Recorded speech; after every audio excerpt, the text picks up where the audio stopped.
mais uma aula do Reino Plantae. A gente está finalizando os assuntos sobre planta, nossos estudos sobre plantas, e nesse vídeo a gente vai falar um pouquinho sobre a fisiologia e histologia das plantas. O que significa fisiologia? É o estudo das funções dos seres vivos. No caso do Reino Plantae, a gente vai falar sobre o estudo das funções das plantas, né? Então, eu coloquei aqui como um exemplo para vocês a respiração, a fotossíntese, a transpiração que todas as plantas fazem, né? Só que para a gente entender como que é o processo, como que realmente funcionam esses sistemas das plantas, a gente precisa entender qual que é a base do funcionamento, né? O que tem na planta que promove esse funcionamento de tal sistema, por exemplo, a fotossíntese. E o que tem na planta, a gente vai entender estudando a histologia, que é o estudo dos tecidos dos seres vivos. E aí, aqui a gente vai falar sobre as plantas. Então, é muito importante a gente entender os tecidos que existem nas plantas, que existem nesses seres vivos, para a gente entender o funcionamento de cada um dos processos, tá? E a gente já viu que a morfologia, ou seja, a forma básica de uma planta é raiz, caule e folhas, né? E aí a gente viu que, por exemplo, nos grupos mais basais não existe essa diferenciação e nos grupos mais complexos existem até mais diferenciações. Então, além de raiz, caule e folha, a gente também pode ter flor e fruto, tá bom? Vamos entender, então, a base. A gente precisa saber o que é a histologia das plantas, então histologia vegetal, para depois, nos próximos vídeos, entender como que acontece a fotossíntese, a respiração, a transpiração e o que tem lá para promover esses processos, tá? Então, quando a gente está falando de histologia vegetal, a gente vai falar basicamente de dois tecidos principais: o tecido meristemático e o tecido adulto. O tecido meristemático é um tecido indiferenciado, ou seja, todas as células que estão ali formando o tecido meristemático, elas são simplesmente, ou podem ser comparadas, por exemplo, às nossas células tronco. Então, são aquelas células que são indiferenciadas, elas podem se transformar em qualquer tipo de célula. No ser humano, por exemplo, as nossas células tronco, que estão lá na nossa medula, podem se transformar em célula muscular, em célula óssea, em célula, por exemplo, do nosso sangue. Então, quando a gente fala de célula-tronco, é aquela célula que pode se transformar. As plantas possuem células com essa mesma função de diferenciação, e essas células estão aqui dentro do tecido meristemático. E essas células, elas se diferenciam a partir da mitose. Ou seja, quando a gente está falando de um tecido meristemático, a gente está falando da parte da planta que promove o crescimento, que promove tanto a diferenciação quanto o crescimento da planta. Porque se a gente está falando de mitose, a gente está falando de duplicação celular, né? De crescimento mesmo de um tecido. Quando acontece essas mitoses, que o tecido meristemático vai crescendo, ele vai se diferenciando em tecido adulto. E aí, a gente tem os tecidos adultos, cada um com a sua função, ou seja, as células, cada uma com suas funções, tá bom? A gente vai entender conforme conforme essa aula, tá? Vamos só prestar atenção aqui nas diferenças entre a célula tronco da planta, que a gente chama de célula meristemática, e a célula adulta. Na célula meristemática, naquela célula que é indiferenciada, o núcleo dela é bastante grande, porque está acontecendo muitas mitoses. Então, o núcleo, o material genético ali, está sempre em alta atividade, para que ela sempre fique se duplicando e podendo dar origem a outras células, né? Então, o núcleo é grandão, a parede celular dela é bastante fina, porque ela não pode ser tão rígida, já que ela está sempre se duplicando, já que ela está sempre formando outras. Também os vacúolos, aquelas partes lacunosas da célula, elas são, esses vacúolos eles são muito pequenininhos e espalhados pela célula, justamente porque a mitose está acontecendo muito rápida e esses vacúolos não conseguem nem se condensar para formar um vacúolo grandão. O vacúolo é aquela parte lacunosa e que pode também reservar nutrientes, pode reservar ar, pode reservar água. Então, é muito importante para a célula ter um vacúolo grande, quando essa célula realmente é adulta. Então, por isso que aqui a gente tem essa diferenciação. Na célula adulta, que já tem uma função específica dentro da planta, o núcleo já é menor, porque o tecido adulto não faz mitose, tá? Ele não faz mitose. Uma célula meristemática que se diferencia em uma adulta, acabou. Ela vai morrer e não vai mais se reproduzir, ela não vai mais fazer mitose, tá? Então, essa célula adulta tem um núcleo ali de um tamanho menor, suficiente apenas para manter essa célula viva. O vacúolo, ele já é bem maior, porque todos os vacúolos pequenininhos puderam se condensar, formando essa grande reserva para a célula.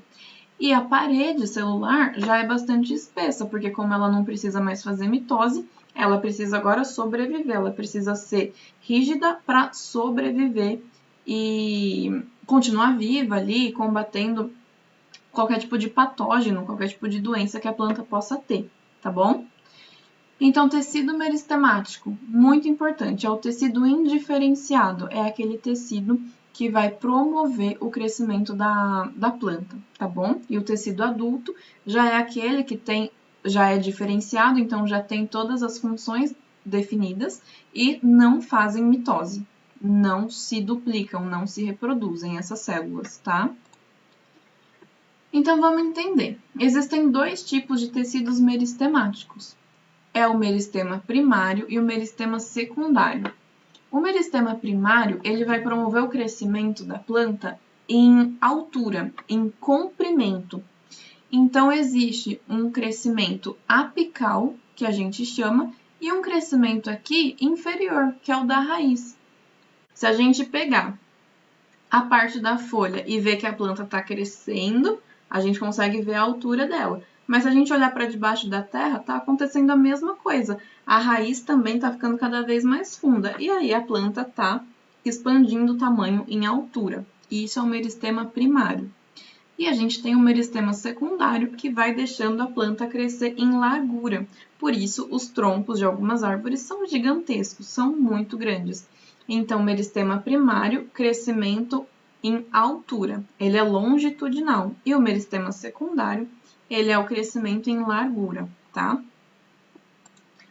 Aí eu trouxe aqui pra gente alguns nomes que a gente precisa conhecer na biologia ou na histologia vegetal. O meristema primário, ele tem 3 nomes principais: a protoderme, o meristema fundamental e o procâmbio. O que é isso? Cada um desses 3, que está aqui em destaque, são tecidos do meristema primário, ou seja, são aqueles tecidos indiferenciados que vão fazer mitose e aí vão transformar as células, vão diferenciar as células em outros sistemas, em funções específicas.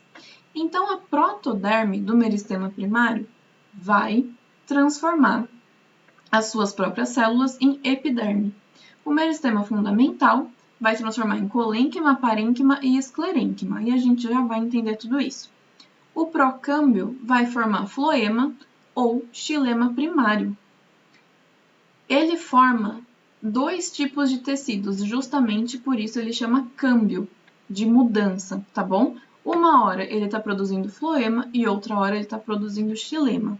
E ele chama então procâmbio, algo que vem antes, porque ele é primário, ele ainda não é o floema nem o xilema final, tá bom? Que a gente vai chamar de secundário. Esses nomes são bastante complexos, mas a gente precisa só conhecer para entender o funcionamento depois dos sistemas das plantas, tá bom? Então vamos lá. Protoderme, meristema fundamental e procâmbio. A gente tem 3 sistemas ali, ou 3 tecidos principais do meristema primário, que faz realmente esse crescimento em altura da planta. Aí, a gente tem o meristema secundário, que é aquele que dá o crescimento em largura, e existem 2 tecidos principais também. é o felogênio e o câmbio. O câmbio a gente acabou de ver o procâmbio. Agora a gente está vendo o câmbio, que promove a formação de floema e xilema secundário, ou seja, de floema e xilema verdadeiro mesmo, aquele que é o final da planta adulta, tá bom? Por isso que existe um crescimento em largura. Primeiro, a planta precisa crescer em altura, tá? Para, por exemplo, conseguir luz do sol. Vamos imaginar que está lá numa floresta. Aí essa floresta está cheia de árvore. Tá nascendo ali, acabou de brotar o embriãozinho ali, tá germinando e tá formando aquelas folhinhas bem pequenininhas. Concorda que as outras plantas mais altas vão fazer sombra para ele? Por isso que a planta, antes de crescer em largura, precisa crescer em altura, para conseguir a altura de receber luz solar, fazer as fotossínteses, conseguir energia para só depois crescer em largura, tá bom? Por isso que é um meristema secundário. O primário é em altura e o secundário é em largura, porque aí ela já consegue luz do sol abundante, ela já está realmente conseguindo viver, fazer todos os seus processos, as suas funções, e agora ela pode se preocupar em crescer em largura, tá? Então, o meristema secundário tem o felogênio, que vai formar o suber e a feloderme, a gente já vai entender, e o câmbio, que vai formar realmente o floema e xilema, vai ficar trocando ali, alternando na formação de floema e xilema secundário. Beleza? Vamos entender um pouquinho sobre a histologia do caule, porque vai fazer muito mais sentido todos esses nomes que eu falei para vocês. Vamos pensar então que a gente está falando aqui do meristema primário, tá? A gente está falando de um caule que é pequenininho, ele é fino, acabou de nascer. Então, foi esse exemplo que eu dei para vocês de uma plantinha que está germinando lá na floresta. O caule é muito fino. Vamos imaginar que eu peguei aqui bem na pontinha do caule e cortei. Fiz um corte aqui, ó. Olha o que eu enxergo. Olha como é um caule jovem por dentro. Vai existir a protoderme, aquele tecido do meristema primário que a gente acabou de conversar, e que ele vai formar a epiderme, tá? Depois, tá vendo essa parte aqui que preenche, essa parte mais branquinha que preenche o caule? A gente vai chamar de meristema fundamental. E aí pode ter aqui dentro colênquima, parênquima e esclerênquima. E o procâmbio, aquele que vai formar o floema e o xilema primário, estão aqui nesses desenhos ovais do esquema, tá bom? Então, por que eu trouxe isso daqui? Para vocês entenderem que cada um desses sistemas vai promover a função ou então um tecido realmente da planta. Quando a gente olha na natureza um caule, uma plantinha que está nascendo, um brotinho de feijão, por exemplo, a gente consegue entender. Quando a gente quebra, por exemplo, a gente consegue entender que tem uma parede mais rígida, que é a nossa epiderme, tá? Essa parede mais rígida, dentro pode até ficar úmido, né? Sai até uma aguinha, assim, é alguma coisa ali, o colênquima, o parênquima ou o esclerênquima, que a gente já vai entender. E esse sistema, esses tecidos, eles só estão úmidos, só estão molhados porque existe a formação pelo procâmbio de floema e xilema, porque é ali que acontece a condução dos nutrientes da planta, lembra? Só para ficar mais claro para vocês por que a gente precisa entender todos esses nomes, porque todos eles fazem sentido quando a gente olha para uma planta mesmo ali na natureza, ou então até aqui no esquema. E eu trouxe para vocês uma visão de microscópio, só para vocês entenderem esse esquema aqui na visão microscópica, na visão real, né? Não em desenho, na visão real. Então, a gente tem aqui, por exemplo, a epiderme, que é essa pele, realmente esse tecido, que vai proteger a planta, e todas as células que são diferenciadas em colênquima, parênquima e esclerênquima, que é o meristema fundamental, e o floema e o xilema, tá bom? É muito importante a gente entender o seguinte: protoderme gera epiderme, certo? Faz a diferenciação em epiderme. Isso quer dizer que a protoderme morreu? Que a protoderme simplesmente acabou? Não. A protoderme vai continuar por toda a vida da planta. Só que o que acontece? A partir do momento que algumas células da protoderme viraram epiderme, essas células de epiderme nunca mais vão fazer nunca mais vão fazer mitose, tá? Elas vão apenas sobreviver ali, fazer todas as funções necessárias e um dia morrer. A protoderme, ela continua viva ali para substituir essas células que estão morrendo, tá? E isso acontece para o meristema fundamental, para o procâmbio, tudo igual. Essas células são basicamente um berço ali de células para produzir novos tecidos, conforme eles forem morrendo. Então, a gente acabou de ver a estrutura aqui da histologia de uma planta jovem. Vamos entender agora o meristema secundário, que é quando a planta cresce em largura, tá? Então, a gente viu que existe aquele tecido indiferenciado chamado felogênio, que dá origem ao suber e à feloderme. Nesse desenho aqui, o suber está aqui, ó, na parte mais externa do tronco, e a feloderme vai estar aqui internamente, tá bom? O desenho não trouxe, mas estou falando aqui para vocês. Fica bem internamente aqui.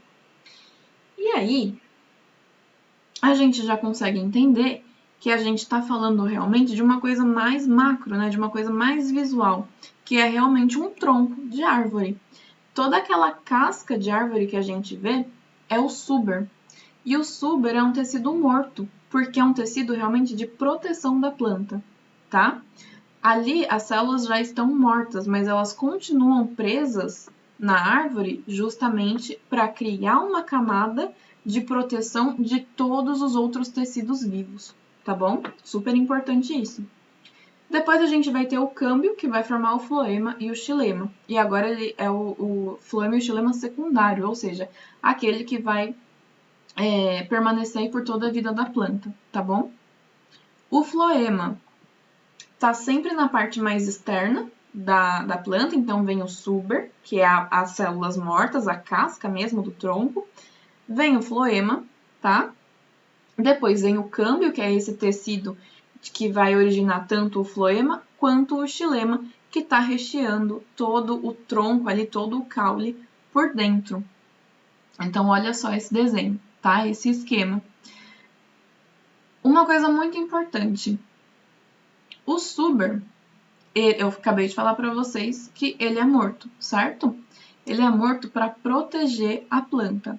Então, toda essa casca aqui, ela já não vive mais, as células não vivem mais. O xilema também é composto por células mortas, mas o objetivo dessas células mortas são diferentes. Quando a gente está falando de um xilema, a gente está falando de condução de nutrientes para a planta, certo? De água, de nutrientes ali. Potássio, cloro, cálcio, fósforo, todos os nutrientes que a planta precisa para retirar energia, sobreviver. O xilema, por ser um vaso condutor, ele conduz todos esses nutrientes, esses materiais, ele precisa ser oco. Então, as células do xilema são mortas, porque elas precisam ser ocas para realmente, vamos imaginar um canudo, para que todo o líquido, toda a água, todos os nutrientes possam subir e se movimentar ali dentro da planta. Então, suber e xilema são compostos por células mortas, mas o suber é para proteção e o xilema é para realmente essa condução de nutrientes e água que a gente chama de seiva, tá bom? Agora uma coisa de curiosidade e que às vezes cai no vestibular. Vamos lá. Eu não falei para vocês que aqui entre o suber e o floema, esse desenho não está mostrando, mas tem a feloderme? Além da feloderme, tem também o felogênio, que é esse tecido que vai produzir o suber e a feloderme. Beleza. Se a gente for na natureza hoje, ver um tronco de árvore e arrancar alguns pedacinhos do suber, arrancar alguns pedacinhos da casca, agora que a gente sabe que é morta, será que isso vai dar algum tipo de problema para a planta? Será que a gente vai matar a planta? Ou será que ela vai ficar doente? Será que ela vai sentir? O que será que acontece? Quando eu falei para vocês que o suber, o felogênio e a feloderme são bastante próximas, e até por isso esse esquema não está mostrando, porque elas estão bem fininhas aqui, coladas no suber, quando a gente arranca a casca, o suber da árvore, a gente arranca também esses outros dois tecidos. E aí, a gente deixa o floema completamente exposto. Às vezes, a gente pode até arrancar o floema. E o floema é muito, muito, muito importante, porque é um vaso condutor, né? A gente viu no vídeo passado que o xilema leva a seiva, né? Então, leva água, leva nutrientes da raiz para as folhas, para que lá aconteça a fotossíntese. E depois, o objetivo, por exemplo, da fotossíntese não é formar energia, gerar energia para a planta. Essa energia precisa ser distribuída para toda a planta. Então, da folha, ela desce até a raiz, distribuindo energia. E isso acontece via floema. Então, imagina se a gente arranca uma casca, um pedacinho ali do suber, uma casca do tronco da árvore e arranca também o floema. Quer dizer que essa comunicação entre folha e raiz não vai mais acontecer, porque a gente pensa que a gente cortou um canudo no meio. Então, a gente não tem mais essa comunicação. E isso é uma coisa muito importante, porque a gente mata a planta. A planta vai morrer. Existe uma coisa chamada anel de Malpighi, porque Malpighi foi um pesquisador que descobriu exatamente isso, que se a casca fosse arrancada, o suber fosse arrancada, às vezes esse suber também traz o floema junto. Ou então, propositalmente, a pessoa vai lá e arranca esse suber e traz também o floema junto. Tudo microscópico, tá? A gente tá falando. E aí, esse pesquisador descobriu então que as plantas morriam desse jeito.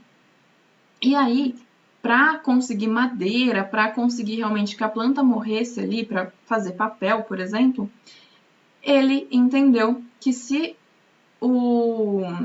as pessoas fizessem um anel e arrancasse todo esse suber de um anel, né, de forma circular na planta, ela morreria de forma muito rápida, porque não existe comunicação ali entre folha e raiz, porque todo o floema foi retirado nessa circunferência.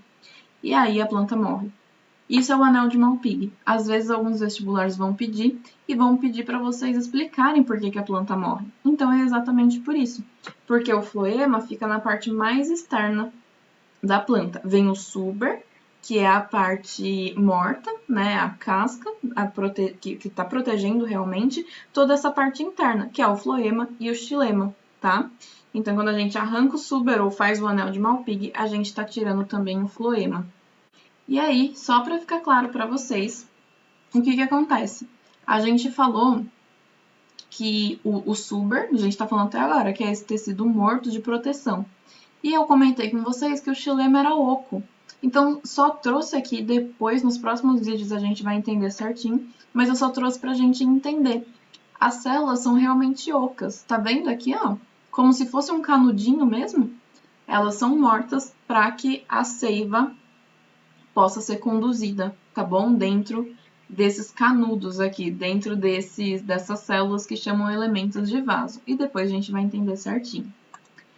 Por fim, a gente não falou em nenhum momento sobre colênquima, parênquima e esclerênquima. O parênquima e o colênquima e o esclerênquima também, eles podem ser chamados de tecidos de preenchimento, porque eles têm funções bem específicas e que podem realmente ser diferenciadas, mas que também podem ser apenas de preenchimento para dar realmente uma rigidez à planta. Vamos entender um pouquinho sobre parênquima. A gente tem parênquimas com diferentes funções. Eles podem ser parênquimas clorofilados, então ali dentro do parênquima existe cloroplasto e aí eles fazem fotossíntese. Então pode ser um parênquima que é muito importante para que a planta faça fotossíntese. Pode ser um parênquima, um tecido de preenchimento que tem ar. Então a planta ela tá ali, por exemplo, uma folha repleta de ar, que vai ajudar ela a flutuar na água, a boiar. Como é o caso da Vitória Régia, por exemplo. Elas boiam porque elas têm muito parênquima de preenchimento, né? Tecido de preenchimento, parênquima com ar. E aí elas conseguem flutuar. Um cacto, por exemplo, tem parênquima que possui a reserva de água. Então, por isso que eles conseguem sobreviver muito, muito, muito tempo no deserto. E por isso eles são específicos ali, né, das áreas mais secas, porque eles têm o parênquima cheio de água. Quando a gente está falando de colênquima, a gente está falando de um tecido que é bastante flexível. Então, vamos imaginar uma folha que está presa ao galho, ou uma folha que está presa ali ao tronco. Bate uma ventania muito, muito forte, ou então chove, e essa folha não cai. Ela pode dobrar, ela pode ser levada com o vento para a esquerda, para a direita, para lá e para cá, e ela não se destaca do galho, porque existe o colênquima, que dá essa flexibilidade para a folha, por exemplo, tá bom? E aí a gente tem o esclerênquima, que já são tecidos mais rígidos, tá? Tecidos realmente de proteção, tecidos com bastante lignina, que é realmente que dá essa rigidez. E aí a gente tem em várias partes da planta, tá bom?